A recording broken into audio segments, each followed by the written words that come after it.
வணக்கம் ஆஸ்பிரண்ட்ஸ். நம்ம இன்னைக்கு என்ன பார்க்க போறோம் அப்படின்னு பார்த்தீங்கன்னா, யூஜி, பிஜிக்கான வேர்ல்ட் ஹிஸ்ட்ரி ஒன்லைனர் தான் பார்க்க போறோம். ஸோ ஒன்லைனர் வந்து பெர் யூனிட்க்கு 99 அப்படின்ற மாரி சொல்லியிருந்தோம். ஸோ வந்துட்டு அதில இருக்கக்கூடிய காமன் 200 கொஷின்ஸ் நம்ம பார்க்க போறோம். ஓகேங்களா? ஸோ இன்னைக்கு வந்து பார்ட் ஏல வந்து 50, பார்ட் பில 50 அந்த மாரி பார்க்கலாம். ஸோ இன்னைக்கு வந்து யூஜி, பிஜி 2த்துக்குமே சேர்த்து கம்பைன் ஆன ஒன்லைனர் தான் பார்க்க போறோம். ரொம்ப இம்பார்ட்டன்டான கொஷின்ஸ். ஸோ இத தாண்டி உங்களுக்கு பார்த்தீங்கன்னா, இந்த மாரி வந்து ஒரு 1500, 1300 பாயிண்ட்ஸ் குடுத்து வச்சிருப்பாங்க.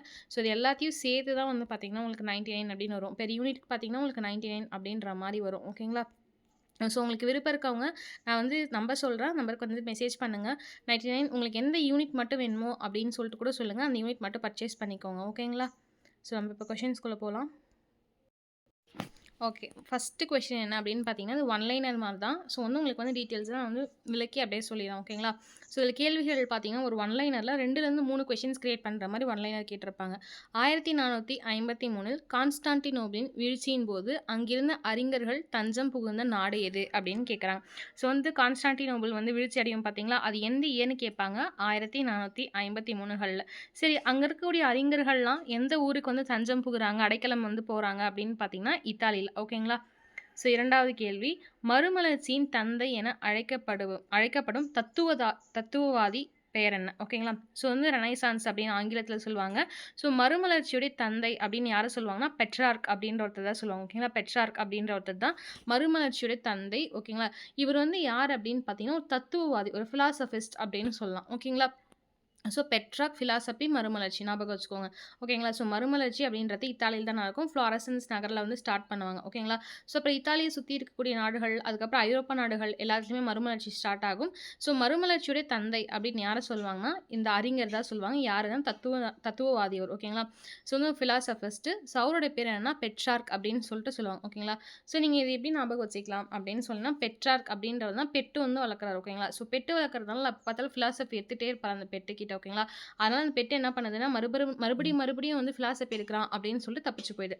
ஸோ மறுபடியும் மறுமலர்ச்சி, பெட்டுக்கு பெட்ரார்க்கு அண்ட் தென் பார்த்தீங்கன்னா தத்துவம். ஓகேங்களா? அந்த பெட்டை வந்து தத்தெடுத்து நடத்துறாங்க. ஓகேங்களா? ஸோ நெக்ஸ்ட் 3வது கொஸ்டின்ஸ் பார்த்தீங்கன்னா, மறுமலர்ச்சி காலத்தில் அரசியல் அறிவியலின் தந்தை என போற்றப்படுபவர் யார்? நல்லா நோட் பண்ணிக்கோங்க. மறுமலர்ச்சி பீரியட்ல தத்துவவாதி. ஓகேங்களா?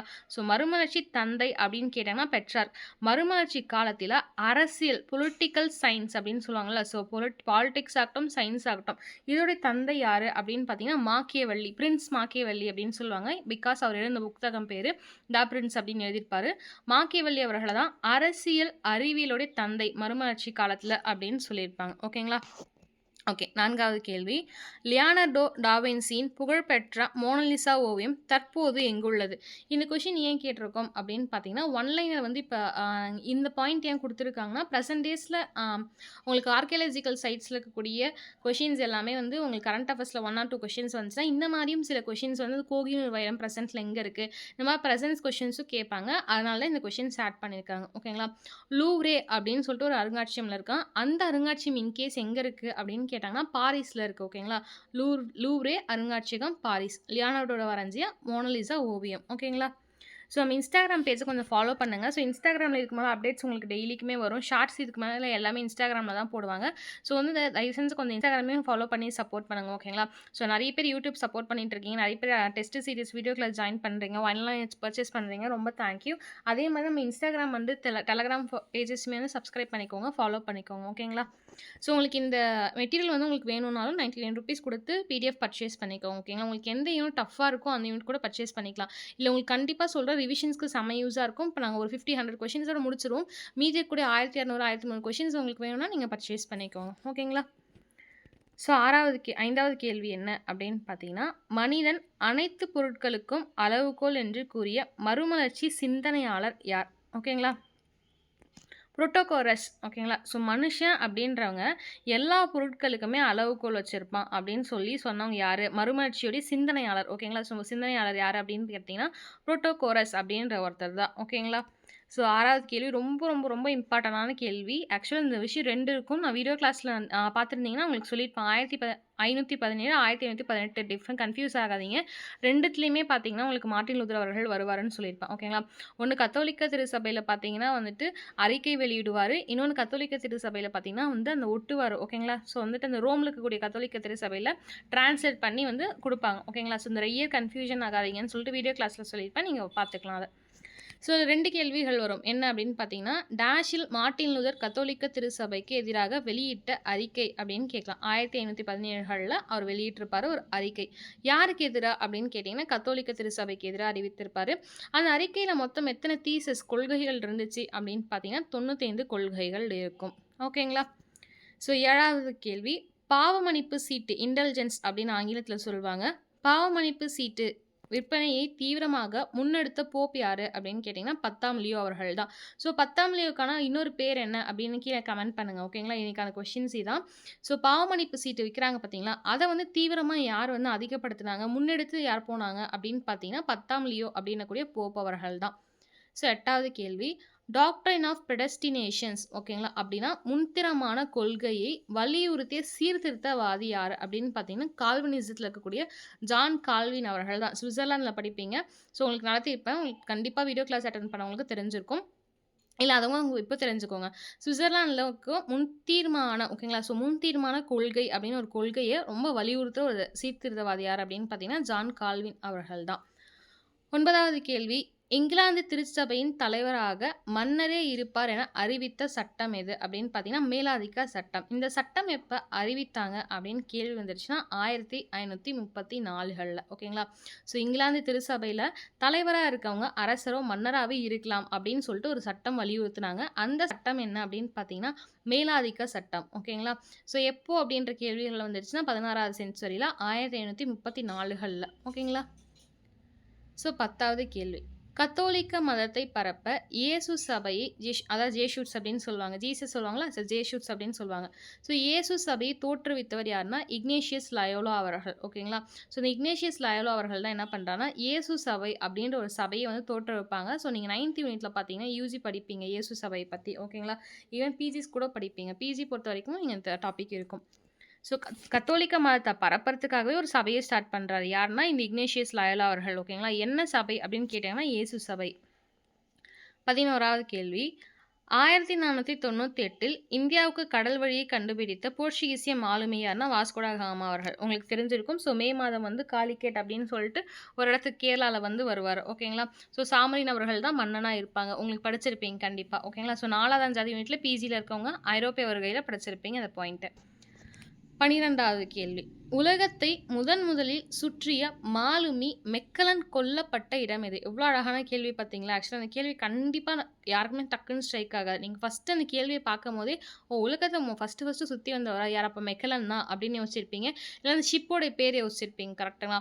அவர் எந்த இடத்துல கொல்லப்பட்டார் அப்படின்னு பார்த்தீங்கன்னா பிலிப்பைன்ஸ் இப்போ இருக்குது பார்த்தீங்களா, தற்போதைய பிலிப்பைன்ஸ் அப்படின்னு சொல்லுவோம் பார்த்தீங்களா, அந்த தீவில் தான் வந்து இந்த மெக்கலன் அவர்கள் கொல்லப்படுறாரு.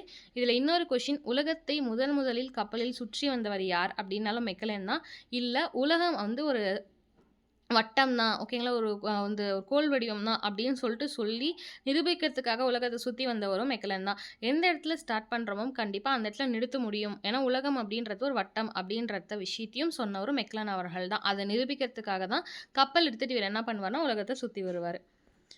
ஸோ 13வது கேள்வி என்னென்னா மெர்கான்டலிசம், அதாவது அந்த மெர்ச்சன்ட்ஸ் அப்படின்னு சொல்லுவோம் பார்த்தீங்களா, அந்த வணிகர்கள் எஸ்பெஷலி பார்த்தீங்கன்னா இந்த அமெரிக்கன் இந்த போயட்ஸ்லாம் பார்த்தீங்கன்னா வந்துட்டு போயம்லாம் வந்து மெர்ச்சன்ட்ஸ் அப்படின்ற மாதிரி சொல்லியிருப்பாங்க.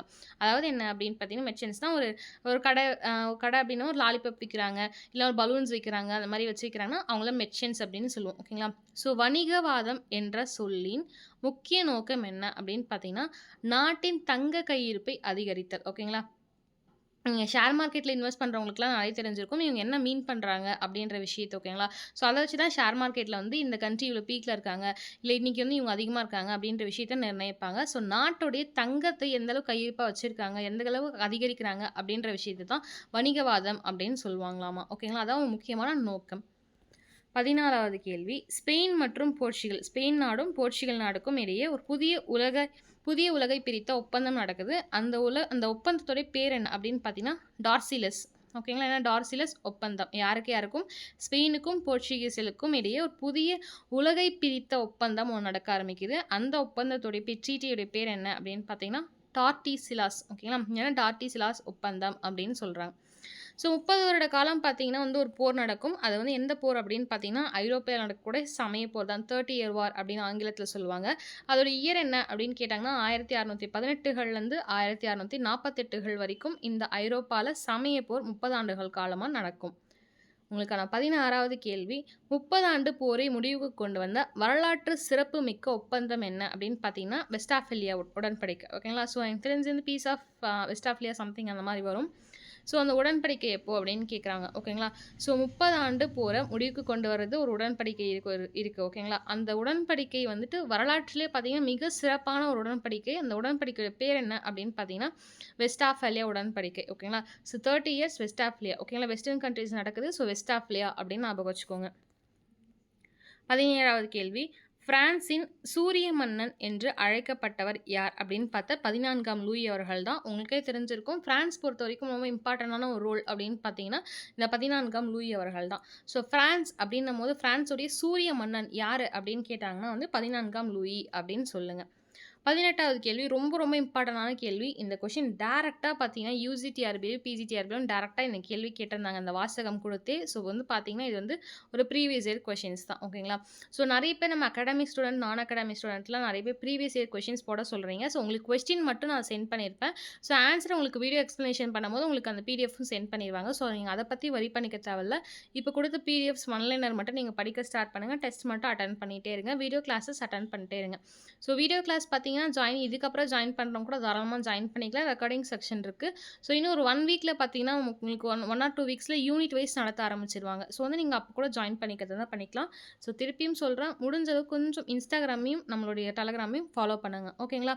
ஸோ லிங்க் பார்த்தீங்கன்னா உங்களுக்கு யூடியூப்லேயே இருக்கும். நீங்கள் போய் ஃபாலோ பண்ணலாம். ஓகேங்களா. ஸோ 18வது கேள்வி, நானே அரசு ஐம் த ஸ்டேட் என்ற பிரகடனப்படுத்தியவர் யார்? ஓகேங்களா. ப்ரொக்ளமேஷன்ஸ் அப்படின்னு சொல்லுவாங்க ஆங்கிலத்தில். பிரகடனப்படுத்தியவர் யார் அப்படின்னு பார்த்தீங்கன்னா அதே 14ஆம் லூயி தான். ஸோ 14ஆம் லூயி பற்றி 2 கேள்வி என்னென்னா ஐம் த ஸ்டேட் நான் தான் அரசு அப்படின்னு சொன்னவரும் அவர் தான். பிரான்ஸோடைய சூரிய மன்னன் அப்படின்னு அழைக்கப்பட்டவரும் அவர் தான். உங்களுக்கான 19வது கேள்வி, அறிவொளி பெற்ற சர்வதிகாரி என புகழப்படும்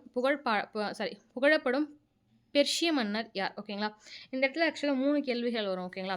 ஸோ அறிவொளி பெற்ற சர்வாதிகாரி அப்படின்னமோ நீங்கள் சர்வாதிகாரி அப்படின்னமோ டக்குன்னு ஹிட்லரும் உங்கள் சொல்லியே போகாதீங்க. அந்த கொஷினை ஃபுல்லாக வாசிச்சு பாருங்கள். பெர்ஷியா அப்படின்னு கொடுத்துருக்காங்க. ஸோ ஜெர்மனியோ இத்தாலியோ இல்லை. அப்போ யார் அப்படின்னு பார்த்தீங்கன்னா மகா ஃப்ரெட்ரிக் அவர்கள் தான். ஓகேங்களா. ஃபெட்ரிக் அப்படின்னு சொல்லுவாங்க. அந்த மகா ஃப்ரெட்ரிக் அவர்களை தான் அறிவொளி மிக்க இல்லை அறிவொளி பெற்ற சர்வதிகாரி அப்படின்னு சொல்லுவாங்க. ஸோ வந்து இவரை வந்து இப்படி புகழுவாங்க. ஸோ எந்த நாட்டு மன்னர் அப்படின்னு கேள்விகளில் கேட்டால் பெர்ஷிய நாட்டு மன்னர் அப்படின்னு சொல்லலாம். ஓகேங்களா. ஸோ நிறைய பேர் வந்து சைனா வரலாறு கேட்டிருந்தீங்க, அப்டேட் பண்ணணும். ஸோ சைனா வரலாறு முக்கியத்துவம் கொடுத்து பாருங்கள். ஓகேங்களா. ஏன்னா நிறைய பேர் வந்து நான் பார்க்குற வரைக்கும் மேக்ஸிமம் அமெரிக்கன் வார் ஆகட்டும், வேர்ல்டு ஹிஸ்ட்ரி ஆகட்டும், இதை பற்றி நிறைய பார்க்குறீங்களே தவிர சீன வரலாறு நாங்கள் 2-3 ஆக்சுவலாக அப்டேட் பண்ணியிருந்தோம். நிறைய கிளாஸஸ் போச்சு. அதில் ஒரு 2-3 கிளாஸஸ் போட்டிருந்தோம். பார்க்குறீங்க ஆக்சுவலாக ரெகுலராக பார்க்குறவங்க பார்க்குறீங்க.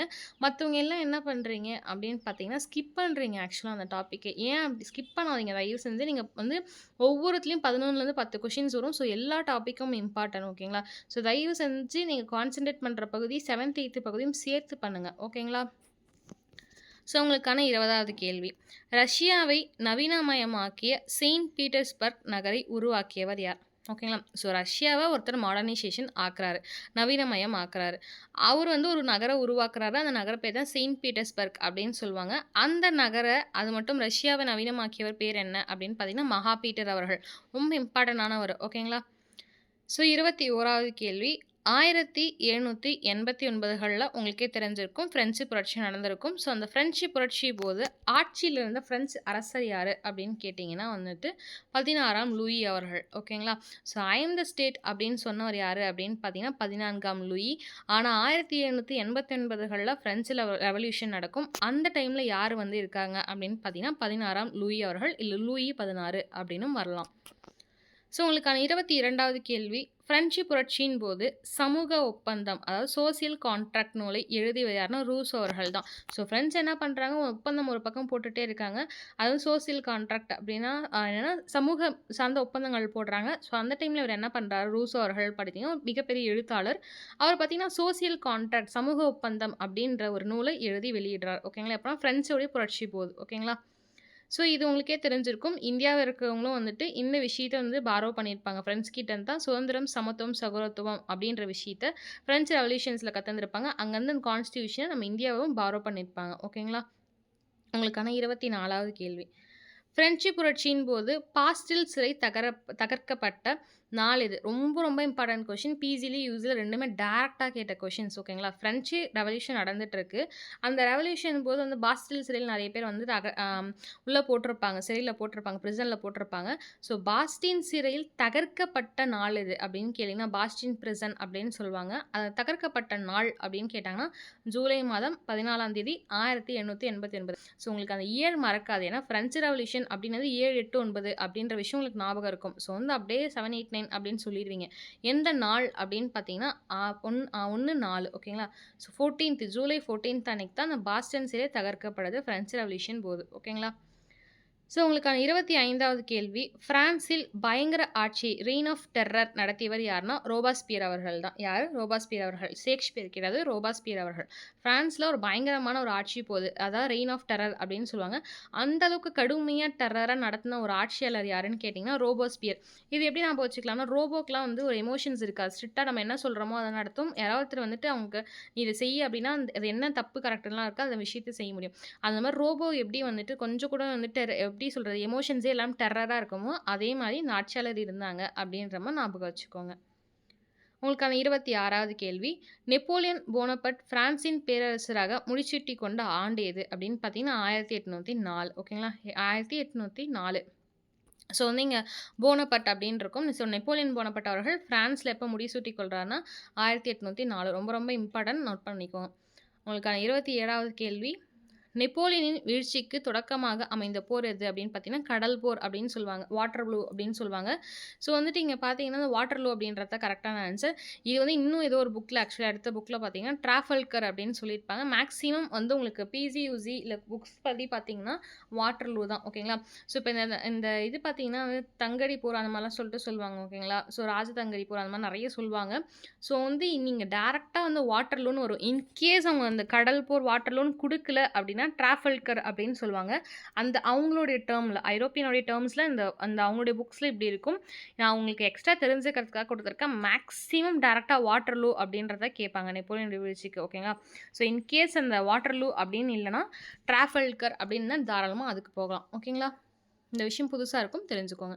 உங்களுக்கான 28வது கேள்வி, நெப்போலியன் இறுதியாக தோற்கடிக்கப்பட்ட போர் எது? 1815 வாட்டர்லூ. ஓகேங்களா? ஸோ இங்கேயே கொடுத்துருக்காங்க.